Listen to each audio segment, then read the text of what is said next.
محمد شريف رجوعي للأهلي كان هدف من الأول، وبيتي الحقيقي هو القلعة الحمراء.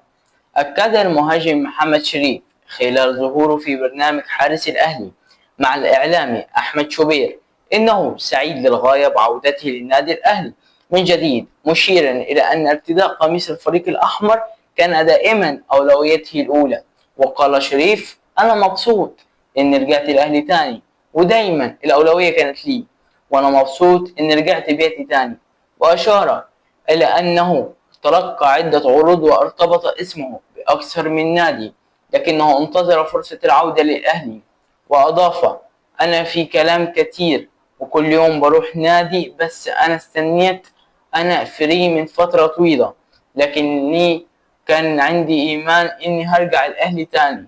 كان هل هو التارجت بالنسبة لي أوضح شريف إن رغبته العودة للنادي الأهلي لم يتغير منذ لحظة رحيله، وأن توقيعه للأهلي جاء بعد مقابلة مع الكابتن محمد يوسف والكابتن محمود الخطيب ثم المدرب، قبل أن يتوجه إلى ملعب التتش لتوقيع العقود بشكل رسمي. ورسميا محمد شريف أهلاوي.